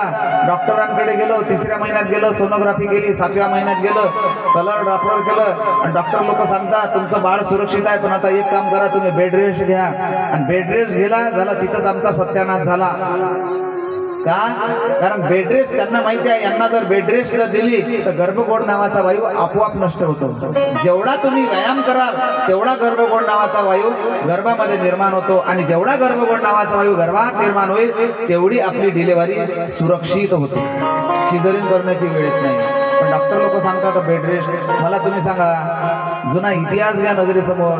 छत्रपती शिवाजी महाराजांना जन्म देणारी कोण होती? जिजामाता होती. जिजामातेने छत्रपती शिवाजी महाराजांना जन्म दिला. त्यावेळेस काय बेड रेस्ट होतं काय? सिझरिन करून छत्रपती महाराज जन्माला आले काय? अरे भीमासारखा मुलगा जन्माला येता बरोबर कुंतीच्या हातून निसटला आणि दगडाचे 2 तुकडे झाले. एवढा बलवान मुलगा जन्माला आला. अरे भारताचे वीर सुभाषचंद्र बोस, भगतसिंग, राजगुरू हे सर्व वीर जन्माला आले. काय सिझरिन करून जन्माला आले काय? अरे आता उंदरा एवढे मुलं जन्माला येतात तर सिझरिन करून काढावे लागतात. आमच्यावर सिझरिन करण्याची पाळी का आली? कारण आम्ही बेड रेस्ट करू नये. जुन्या काळामध्ये जुन्या सासवांना विचारा, त्यांच्या काळात त्यांची सासू त्यांना झोपू देत नव्हती, त्यांना कपडे धुवायला लावत होती, त्यांना भांडी घासायला लावत होती, त्यांना अंगण झाडायला लावत होती. घरचे सर्व कामं कोटपर्यंत 9व्या महिन्यापर्यंत ते बालक जन्माला येईपर्यंत. आणि तो गर्भगोळ नावाचा जो वायू आहे ना, तो वायू काय करतो? त्या बालकाला गर्भामध्ये फिरवतो. आणि 9 महिने 9 दिवस तो काळ पूर्ण झाल्यानंतर ते बालक जर पायाकडून असेल तर पायाकडून जन्माला येतं, ते जर डोक्याकडून जर असेल तर ते डोक्याकडून जन्माला येतं. हे सर्व निसर्गाचे नियम आहे. म्हणून जो पायाकडून जन्माला आला त्याला उत्तानपाद सुद्धा म्हणतात. आणि उत्तानपाद म्हणजे काय आहे? ज्याचं मन सदैव चंचल राहतं ना त्याला सुद्धा उत्तानपाद म्हणतात. उत्तानपादाला 2 पत्न्या आहेत. तुम्ही आम्ही सर्व उत्तानपादच आहोत. तुम्ही आम्ही सर्व तुमचं आमचं मन सर्व चंचल आहे. प्रत्येकाला 2 पत्न्या आहे. 2 पत्न्यांचं नाव काय? एकीचं नाव रुची आणि दुसरीचं नाव नीती. रुची काय करते? योजना आखते. रुची योजना आखते म्हणून रुची सर्वांना आवडते. आता जर म्हटलं मी पांढरण्यात साड्यांचा शेल आला, चला साड्या घ्यायला. पांढरण्यात गेलं, साड्या घेतल्या. रेडीमेडच्या दुकानात गेलं, रेडीमेड कपडे घेतले. सोन्याच्या दुकानात गेलं, सोनं घेतलं. आणखी काही स्टेशनरीमध्ये गेलं, आणखी काही स्टेशनरी घेतली आणि सर्व खरेदी करून टाकली आम्ही 5-50 हजाराची. रुची काय करत असते? योजना आखते. पण नीती काय म्हणते? जरा नीती नाही, आज पैसा आहे उद्या पैसा असेल कशावरून? जरा नीती नाही. नीती नीतीनं वागायला सांगते. मग नीती नीतीनं वागायला सांगते म्हणून नीतीचं कोणीच ऐकत नाही, रुचीचं सर्व ऐकतात. म्हणून उत्तानपाद राजाला 2 पत्न्या, एकीचं नाव सुनीती आणि एकीचं नाव सुरुची. सुरुची आवडती होती. सुरुचीच्या सांगण्यावरून सुनीतीचा महाल उत्तानपाद राजाने काय केला? राजवाड्याच्या बाहेर बांधला. सुनीतीची झोपडी राजवाड्याच्या बाहेर बांधली आणि योगायोगाने सुनीतीलाही दिवस गेले, सुरुचीलाही दिवस गेले. सुरुचीचं फळ उत्तम असते म्हणून आपल्या मुलाचं नाव ठेवलं उत्तम. सुनीतीने आपल्या मुलाचं नाव ठेवलं ध्रुव. ध्रुव हा 5 वर्षाचा झाला. आई मुलांसोबत खेळायला जाऊ, जा बाळा. ध्रुव 5 वर्षाचा असताना आपल्या मित्रांसोबत खेळायला गेला. त्यावेळेस सर्व मुलं म्हणायला लागली, चला आज आपण नवीन खेळ खेळू. म्हणे कोणता खेळ खेळू? म्हणे प्रत्येकाने आपापल्या आईचं आणि आपापल्या वडिलाचं नाव सांगायचं. प्रत्येक जण आपापल्या आईचं आणि आपापल्या वडिलाचं नाव सांगायला लागले. का रे तू कोणाचा? म्हणे मी अमक्याचा. तुझ्या वडिलाचं नाव काय? म्हणे टमक. तुझ्या आईचं नाव काय? म्हणे अमक. एकाला विचारलं, का रे तू कोणाचा? म्हणे मी माझ्या मम्मीचा. काय तुला आई नाही काय?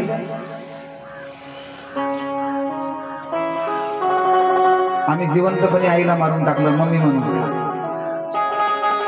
मम्मी कशाला म्हणतात माहिती आहे? अमेरिकेमध्ये डेड बॉडीला मम्मी म्हणतात. मग आम्ही जर आमच्या आईला जर मम्मी म्हणत असेल, मग आम्ही आमच्या आईला जिवंत नाही मारलं का? जिवंत नाही मारलं. अरे आई या शब्दामध्ये वात्सल्य आहे, आई या शब्दामध्ये प्रेम आहे. आई म्हणता बरोबर आपली आई आपल्या नजरेसमोर आठवते.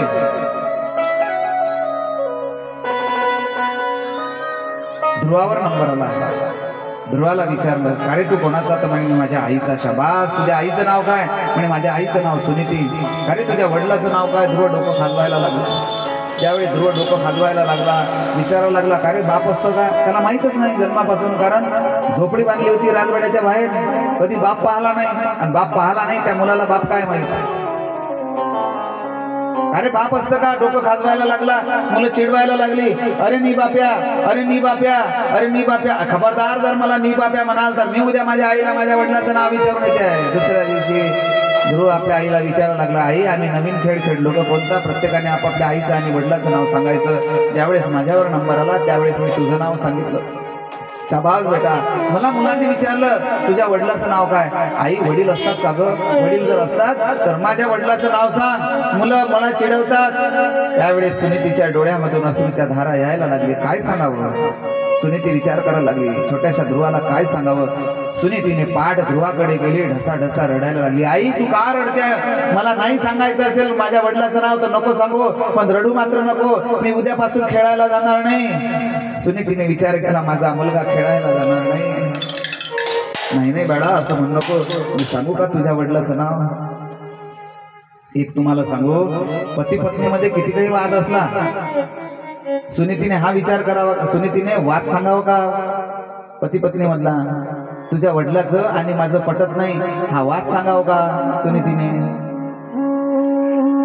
सावत्र आईमुळे आपली झोपडी राजवाड्याच्या बाहेर सांगितली, हा पती पत्नी मधला वाद सांगावं का? पती पत्नी मध्ये वाद असतोच, प्रत्येक घरात वाद आहे आणि वाद असावा, पण वाद कसा असावा? आदरयुक्त वाद असावा. पतीने जर म्हटलं मला माहित आहे तू कशी आहे, पत्नी म्हणते तू नको सांगू, डायरेक्ट तू न मीवर येऊन जाते, तू नको सांगू. वाद असावा, पण वाद कसा असावा? तात्विक वाद असावा, सात्विक वाद असावा, आदरयुक्त वाद असावा. वाद आहे ना पती पत्नीमध्ये, एकामेकाचं पटत नाही ना, तो वाद मुलांसमोर आणू नका. का मुलांसमोर आणू नका? वाद जर मुलांसमोर आला, पती पत्नी मधला, आई वडिलांना वाद जर मुलांसमोर आला तर मुलांच्या मनात आई वडिलाविषयी आदर राहत नाही. मुलांच्या मनात आई वडिलाविषयी आदर राहत नाही. मग वाद आहे ना, मग एक काम करा, एका खोलीत जा आणि एकामेकाला चांगलं कुथाळा, पण वाद मात्र मुलांसमोर आणू नका. ती सुनीती होती, सुनीती सांगायला लागली, बाळा तुझ्या वडिलाचा वडील कशाला म्हणतात? जो आपलं पालन पोषण करतो त्याला वडील म्हणतात, त्याला बाप म्हणतात. आणि तो जगाचा मालक जो आहे ना, तो सर्वांचा पोशिंदा आहे, तो पोशिंदा आहे म्हणून त्याला सुद्धा बाप म्हणतात. अगदी तसंच ज्या राजाच्या राज्यामध्ये आपण राहतो आहे ना, तो सुद्धा आपला पालक आहे, पालकाला सुद्धा बाप म्हणतात, कारण तो आपलं पालन पोषण करतो. असं काही या राज्याचा राजा म्हणजे तो माझा बाप काय, असंच काहीतरी समज बेटा. पक्क नाही सांगितलं, खात्रीने नाही सांगितलं, पण ध्रुवाने आपल्या डोक्यात ठेवलं ना, या राजाचा राजा तो माझा बाप. दुसऱ्या दिवशी ध्रुव खेळण्याकरता गेला, मुलं खेळत होती, ध्रुवाला पाहिलं, ध्रुवाला चिडवायला लागली, अरे नी बाप्या आला, नी बाप्या आला. ध्रुव म्हणे, खबरदार, मला जर नी बाप्या म्हणाल तर. उत्तानपाद राजा महालाच्या गॅलरीमध्ये उभा होता, मुलांच्या बोलण्याने लक्ष गेलं उत्तानपाद राजाचं मुलांकडे. ध्रुवाला ही मुलं चिडवतात आणि ध्रुव म्हणतो, खबरदार, मला नी बाप्या म्हणाल तर. कोण आहे तुझा बाप? म्हणे, हा महाल पाहत आहे ना, या महालात राहणारा राजा तो माझा बाप आहे. म्हणे, असं का? उत्तानपाद राजा म्हणे, हा माझं नाव घेऊन राहिला सरळ सरळ, मी आणि याचा बाप, काहीतरी गडबड आहे. मुलं म्हणे, तुला कोणी सांगितलं रे? म्हणे, माझ्या आईने सांगितलं. उत्तानपाद राजा म्हणतोय, कोणतीही आई कोणत्याही परपुरुषाला आपल्या मुलाला बाप आहे असं सांगणार नाही, काहीतरी गडबड आहे. उत्तानपाद राजा खाली आला, ध्रुवाकडे सूक्ष्म नजरेने पाहायला लागला. ध्रुवाच्या चेहऱ्यावर राज छटा दिसायला लागल्या. ध्रुवाला विचारलं, बाळा तू कोणाचा? सांगितलं, मी सुनीतीचा. सुनीतीचा म्हणता बरोबर उत्तानपाद राजाला कळलं की हा आपलाच मुलगा आहे. उत्तानपाद राजाच्या डोळ्यामधून पाणी यायला लागलं. बाळा मीच तुझा बाप आहे. बोट पकडलं आणि आपल्या महालामध्ये नेलं, संपूर्ण राजमहाल दाखवला. सिंहासनावर ध्रुवाला बसवलं, सिंहासनावर ध्रुवाला बसवलं. स्वतः उत्तानपाद राजा सिंहासनावर बसला, एका मांडीवर उत्तमाला बसवलं, दुसऱ्या मांडीवर ध्रुवाला बसवलं. त्या ठिकाणी सुरुची आली आणि सुरुचीने ध्रुवाला आपल्या मांडीवर बसवलं.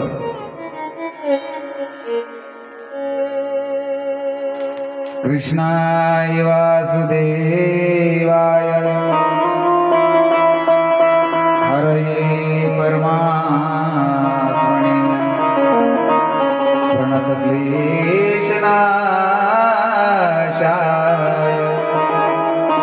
गोविंदाय नमो नमः. ओम नमो भगवते वासुदेवाय. ओम नमो भगवते वासुदेवाय.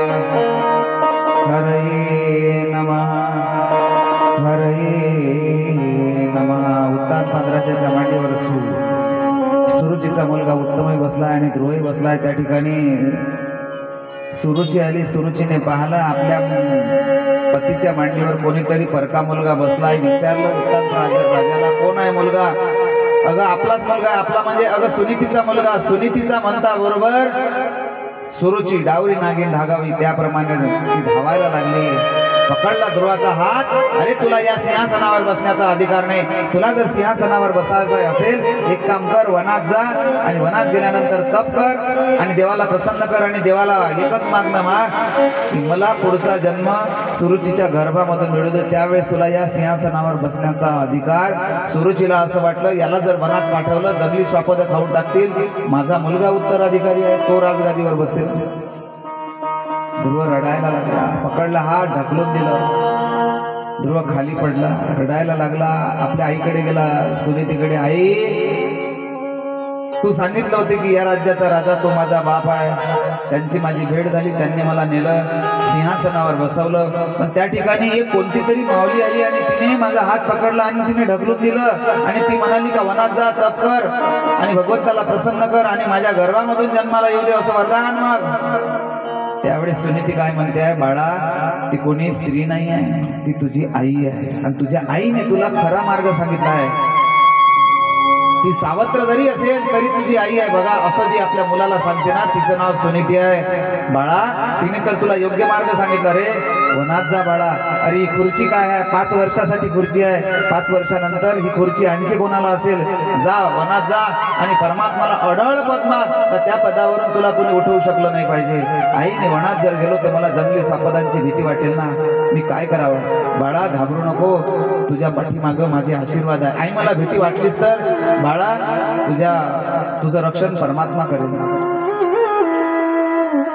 5 वर्षाचा ध्रुव आईला नमस्कार केला, उत्तानपाद राजाला नमस्कार केला, स्वावत्र आईला सुद्धा नमस्कार केला आणि 5 वर्षाचा ध्रुव आज वनामध्ये परमात्मा प्राप्ती करता निघाला. आणि एक तुम्हाला सांगू, भगवत प्राप्तीची इच्छा जर मनामध्ये जर असेल ना, तर तुम्हाला पावलोपावली सद्गुरू मिळाल्याशिवाय राहणार नाही. पावलोपावली सद्गुरू मिळेल भगवत प्राप्तीची जर इच्छा असेल तर. ध्रुव वनात फिरायला लागला त्यावेळेस आकाश मार्गाने नारदजी आले. नारदांनी ध्रुवाला पाहिलं आणि ध्रुवाच्या मनामधला हेतू ओळखला आणि ध्रुवाला सांगितलं, बाळा तुझा जो मार्ग आहे ना उत्तम मार्ग आहे, तू भगवत प्राप्ती करता चाललाय, चल मी तुला मार्गदर्शन करतोय, तुला मी माझा शिष्य बनवतो आहे. ध्रुवाचं बोट पकडलं, वृंदावनात नेलं आणि वृंदावनातल्या मधुवनामध्ये नेलं आणि एका वृक्षाच्या खाली बसवलं आणि सांगितलं की जोपर्यंत मी या ठिकाणी येणार नाही तोपर्यंत तू जागचा हलायचा नाही. मी तुला एक मंत्र देतोय आणि या मंत्राचा जप करायचा, मी आल्यानंतरच जागचं उठायचं. आणि आज नारदाने ध्रुवाला एक मंत्र दिला. कोणता मंत्र दिला? ओम नमो भगवते वासुदेवाय, ओम नमो भगवते वासुदेवाय, ओम नमो भगवते वासुदेवाय, ओम नमो भगवते वासुदेवाय, वासुदेवाय नंदनाय, वासुदेवाय नंदनाय, वासुदेवाय नंदनाय, वासुदेवाय नंदनाय, वासुदेवाय नंदनाय, वासुदेवाय नंदनाय, भगवती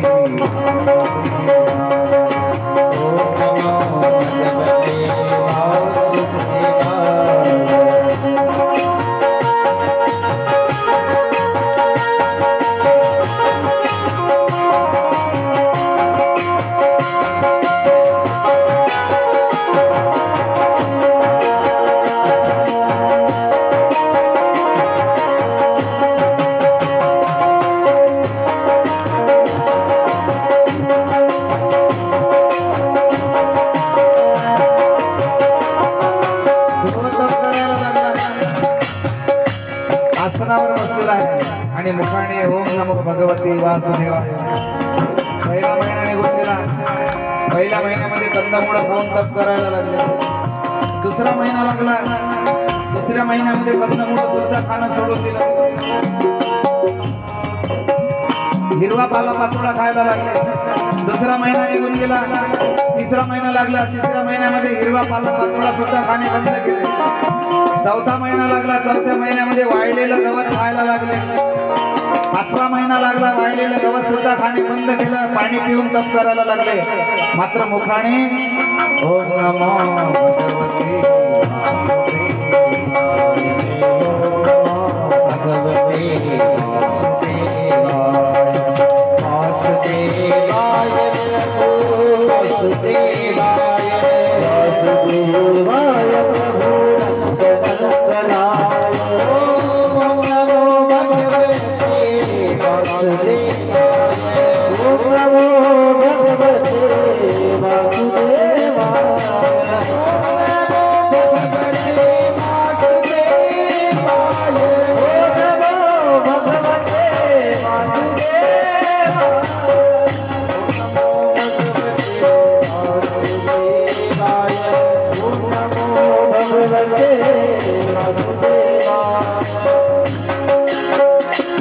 पाचवा महिना संपला. सहावा महिना लागला. पाणी पिणे सुद्धा बंद केलं. श्वास घेणे सुद्धा बंद केलं. श्वासावर ध्रुवाने नियंत्रण ठेवलं. ज्यावेळेस श्वासावर नियंत्रण ठेवलं त्यावेळेस परमात्माची मूर्ती ध्रुवाच्या हृदयामध्ये प्रकट झाली आणि डोळे बंद आहे ध्रुवाचे आणि परमात्माचं दर्शन आपल्या हृदयामध्ये करायला लागले. ध्रुवाने आता कठोर तप करायला सुरुवात केली. उठून उभे झाले आणि कठोर तप करायला सुरुवात केली. मात्र मुखाने ओम नमो भगवते वासुदेवाय. ओम नमो भगवते वासुदेवाय. ओम नमो भगवते वासुदेवाय. ओम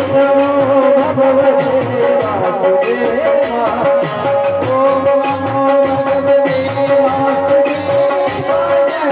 ओम नमो भगवते वासुदेवाय.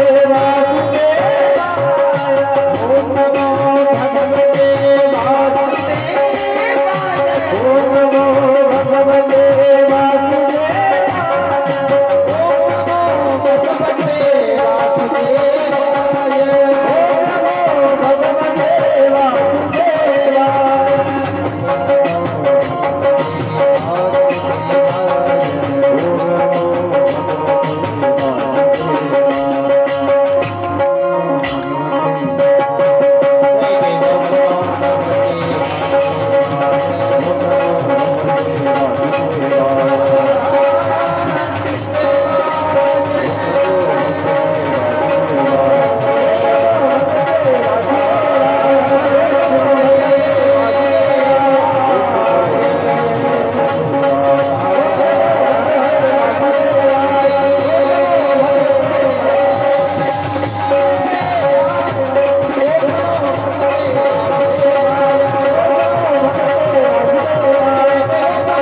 भगवते वासुदेवाय. ध्रुवाने कठोर तप करायला सुरुवात. उठून उभे झाले. ध्रुवाच्या पायाच्या अंगठ्याने पृथ्वी दबायला लागली. त्राहिमाम त्राहिमाम.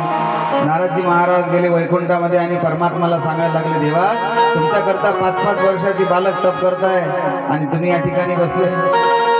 जा दर्शन घ्या. परमात्मा म्हणे कोण आहे माझ्याकरता तप करतोय. म्हणे जरा खाली बघा. परमात्माने खाली पाहतो तर काय 5 वर्षाचा बालक तप करत होता. खरंच नारदा माझ्याकरता 5 वर्षाचा बालक तप करतोय. मी आजपर्यंत मोठमोठे योगी पाहिले 1000 वर्ष तप करताय पण 5 वर्षाचा बालक मी प्रथमतः पाहतोय. लक्ष्मी मातेने पाहिलं. लक्ष्मी मातेने ज्यावेळेस पाहिलं तर लक्ष्मी मातेच्या मनामध्ये ध्रुवाला पाहून वात्सल्य भाव जागृत झाला. स्वामी तुम्ही आता लवकर ध्रुवाला दर्शन द्या. ध्रुवाची काय इच्छा असेल तर ते परिपूर्ण करा. तुम्ही लवकर जा आणि दर्शन द्या. परमात्मा म्हणे मी दर्शन देणार नाही ध्रुवाला. का देणार नाही. नाही देणार. मला माहिती आहे देवा तुम्ही कपटी आहे. तुमच्या मनामध्ये कपट आहे. अरे जे योगी 1000 वर्ष तप करताय ना त्यांना दर्शन देण्याकरता तुम्ही लवकर जाता आणि हा 5 वर्षाचा बालक आहे त्याला तुम्ही दर्शन देत नाही. भगवान श्रीहरी विष्णू म्हणायला लागले की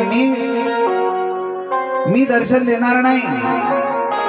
मी 5 वर्षाच्या बालकाला ध्रुवाला दर्शन देणार नाही तर मी आज ध्रुवाचं दर्शन घेणार.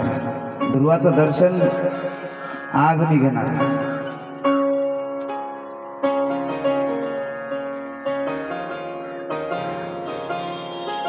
ध्रुवाचं दर्शन घेण्याकरिता परमात्मा म्हणायला लागले मी आज ध्रुवाचं दर्शन घेण्याकरिता जाणार आहे.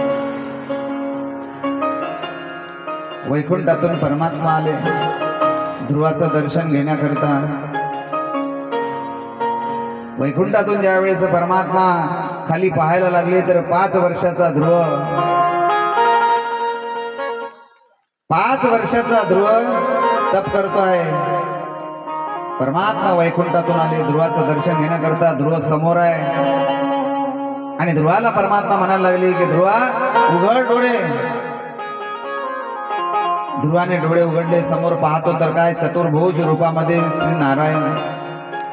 ध्रुव म्हणायला लागले अरे तुमचं जे स्वरूप आहे ना ते माझ्या हृदयातच आहे.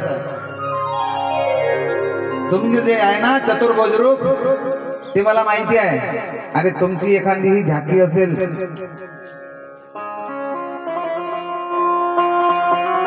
भगवान श्रीहरी विष्णू म्हणायला लागले की मी या ठिकाणी ध्रुवाला दर्शन देण्याकरता आलो आहे, आणि ध्रुव मात्र जाग्यावरून उठत नाही. का उठत नाही ध्रुव जाग्यावरून? कारण परमात्मा ध्रुवाला दर्शन देण्याकरता आले आहे. ध्रुव मात्र जाग्यावरून उठत नाही. का जाग्यावरून उठत नाही? कारण परमात्मा म्हणायला लागले, मोठमोठे योगी, मोठमोठे तपस्वी मी पाहिले, पण आजपर्यंत ध्रुवासारखा तप करणारा बालक मी पाहिला नाही. त्यावेळेस परमात्मा त्या ध्रुवाला म्हणायला लागले, उठ बाळा, उठ, तुला काय पाहिजे? म्हणे मी उठणार नाही. का उठणार नाही? कारण माझ्या गुरूंनी मला सांगितलं आहे की जोपर्यंत मी येणार नाही तोपर्यंत उठायचं नाही. कोण आहे तुझे गुरु? तर म्हणे माझे गुरु नारद आहे. कुठे आहे नारद? म्हणे बोलवा नारदाला. परमात्मा म्हणे मला वाटलंच तू कच्च्या गुरुचा चेला नाही, तू पक्क्या गुरुचा चेला आहे. नारदाला बोलावलं. नारदाने सांगितलं, ध्रुवा, ज्याच्याकरता तू तप करतोय ना तो हाच परमात्मा. ज्यावेळेस ध्रुवाने ओळख करून दिली, नारदाने ओळख करून दिली, नारद कोण आहे? संत आहे. संतांनी ओळख करून दिली कोणाची? भगवंताची. म्हणून परमात्मापर्यंत पोहोचवण्याचं एकमेव माध्यम जर कोण असेल ना तर ते संत आहे. संतांनी ओळख करून दिली. ध्रुवाने विचार केला, या ठिकाणी संत आहे आणि भगवंत सुद्धा आहे, नमस्कार कोणाला करायचा? ज्या संताच्या मार्गदर्शनामुळे मला भगवंत मिळाले त्या भगवंताला नमस्कार करावा, की संतांमुळे भगवंत मिळाले त्या संतांना नमस्कार करावा? त्यावेळेस ध्रुवाने विचार केला आणि विचार करून आपल्या गुरुदेवांना नमस्कार केला. गुरु गोविंद दोनों खडे किसके लागो पाव, विचार करून नमस्कार केला. पहिले नारदाला नमस्कार केला, नंतर भगवंताला नमस्कार केला. भगवंत म्हणायला लागले, माग ध्रुवा, तुला काय मागायचं आहे? देवालाही अहंकार झाला होता, बरं मी सर्वांना सर्वच काही देऊ शकतो. देव सर्वांना सर्व काही देऊ शकतो का? सर्वांना सर्व काही देऊ शकतो का? सर्वांना सर्व काही जर देव देऊ शकला असता, आपण कथा ऐकण्याकरता, मग महादेव आपले रताळी काढण्याकरता शेतात नसते गेले का? सर्वांना सर्व काही देऊ शकत नाही देव. देव सुद्धा समर्थ नाही आहे. समर्थ फक्त कोण आहे? संत आहे. संतच आपल्याला देऊ शकतात. देव समर्थ. पण देवाला अहंकार झाला ना, मी सर्वांना सर्व काही देऊ शकतो. आज देवाचा सुद्धा अहंकार ध्रुवाने जिरवला. माग ध्रुवा, तुला काय मागायचं? देवा तू देशील काय? म्हणे हो देईल ना. पक्क देशील? मग मला एक काम कर, मला वचन दे. देव म्हणे वचन मागून घेऊन मागणारा पहिला भक्त दिसतोय. दिलं वचन. देवाला असं वाटलं मागून मागून काय मागणार आहे? 5 वर्षाचा बालक आहे, बालबुद्धी आहे, बालबुद्धीप्रमाणे एखादं खेळणं मागेल. मागून मागून काय मागणार आहे? नाही बरं देवा, देशील ना? वचन दिलं आहे तुम्हाला. अरे मी तुझी इच्छा पूर्ण करेल, माग, तुला काय मागायचं? देवा मला काहीच मागायचं नाही आहे, तुला द्यायची जेवढी हौस असेल तर फक्त माझ्या एका प्रश्नाचं उत्तर दे. देव म्हणे, खोदा पहाड निकला चुहा, मी याला काहीतरी देण्याकरता आलो. ह्या प्रश्न विचारतोय. देवा माझ्या प्रश्नाचं उत्तर दे. देवाला असं वाटलं याचा प्रश्न तरी कोणता असेल बालभारतीतला? सांग तुझा प्रश्न कोणता आहे? म्हणे देवा माझा प्रश्न हा आहे, तुला आई आहे काय? देव इकडे तिकडे पाहायला लागले, डोकं खाजवायला लागले. अरे आई असते का? विचारायला लागले नारदाला. नारदा आई असते का? म्हणजे मला काय, मी प्रश्न तुम्हाला विचारला. देवाने मान खाली टाकली. देवाला आई आहे काय? देवाला आई आहे का? स्वामी तिन्ही जगाचा आई विना विकारी. देवाला आई नाही आहे. मान खाली टाकली, निरुत्तर झाले. देव म्हणे ध्रुवाला, मी तुझ्या प्रश्नाचं उत्तर देऊ शकलो नाही, पण मात्र यानंतर आई नावाचं पात्र असेल, प्रत्येक अवतारामध्ये आई नावाचं पात्र असेल, मी तुला वचन देतो आहे. आता मग ध्रुवा तुला काय मागायचं आहे? देवा मी काय मागणार आहे?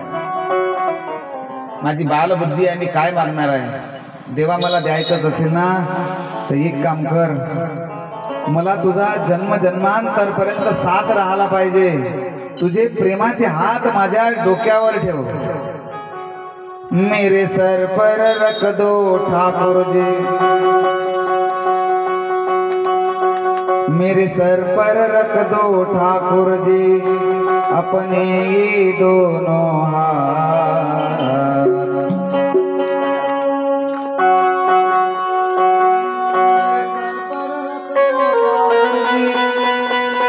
अपने दोनों हाथ, देना हो तो दीजिए जन्म जन्म का, देना हो तो दीजिए जन्म जन्म का।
बस प्रभु देना हो तो दीजिए जन्म जन्म का साथ। अरे ऐसा हमने क्या मांगा जो देने से शर्माते हो।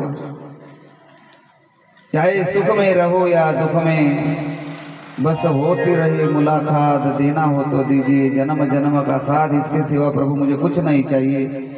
परमात्मा म्हणायला लागले, तू या ठिकाणी खुर्ची करता आला होता, तुला खुर्चीवरून उठवून दिलं ना, अरे खुर्ची आज आहे उद्या नाही आहे, ही 5 वर्षासाठी आहे।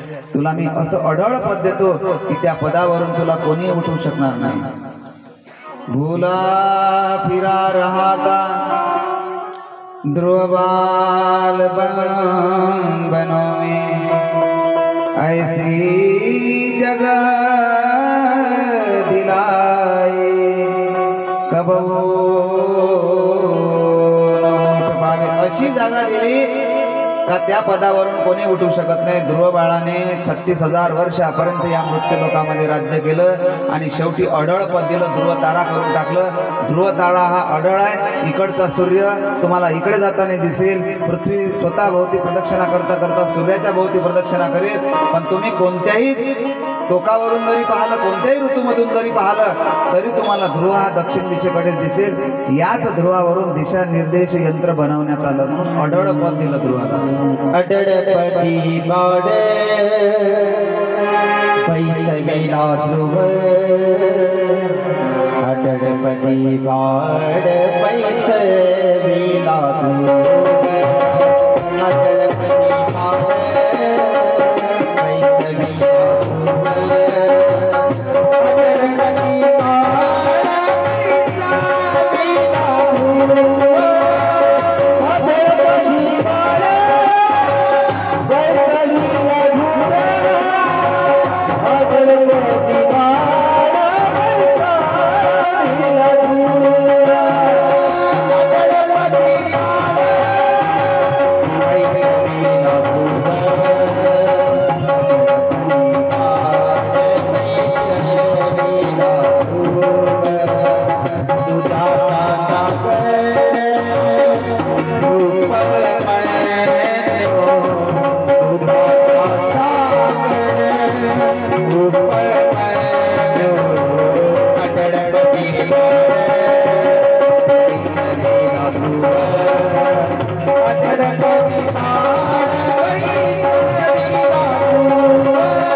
तुम्हाला अढळ पदावर बसवलं. पुढे सुतजी महाराज ध्रुवाच्या वंशाचं वर्णन करायला लागले. ते ध्रुवाच्या वंशाचं वर्णन आपण सायंकाळच्या कथेला पाहू. आपली वेळ संपली. 10 वाजायला फक्त 5 मिनिटं कमी आहे. आपली वेळ संपलेली आहे. म्हणून आजच्या दुपारच्या सत्रामध्ये, संध्याकाळच्या सत्रामध्ये, काल आपण सृष्टी पाहिली, आज आपण भूगोल पाहू. 9 खंड, 7 द्वीप, 7 समुद्र कसे निर्माण झाले आणि प्रल्हाद आणि हिरण्यकश्यपूची सुंदर अशी झाकी आजच्या सायंकाळच्या सत्राला. म्हणून सायंकाळी जास्तीत जास्त संख्येने या ठिकाणी या. तोपर्यंत आपले हात बाहेर काढा आणि भगवंताचं भजन करा. आणि ज्यांना संकीर्तनावर नाचायचं असेल त्यांनी आपापल्या जागेवर उभं व्हा. त्यांनी संकीर्तनावर नृत्य सुद्धा करू शकतात. जय जय राधा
आपापल्या जागेवर.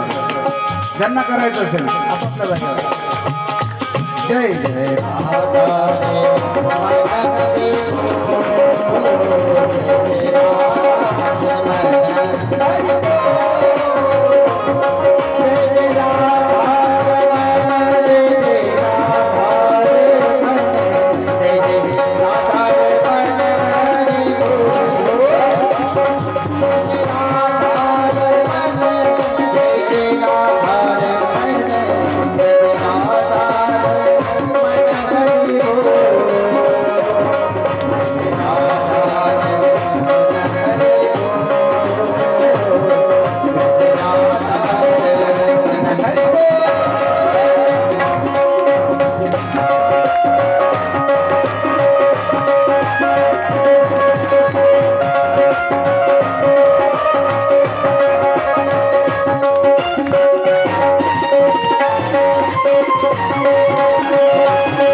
जय जय श्री राधे, जय जय श्री राधे श्यामा। गोपाल कृष्ण भगवान की जय। श्रीमद् भागवत महापुराण की जय। साधु संतन की जय। ओम नमः पार्वती पते हर हर महादेव।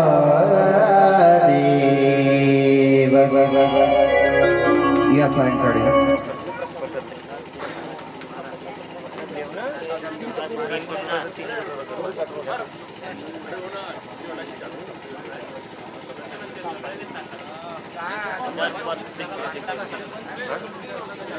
महाराज 3 कटोरा करो, अबे वो मत 2 ही कटोरा।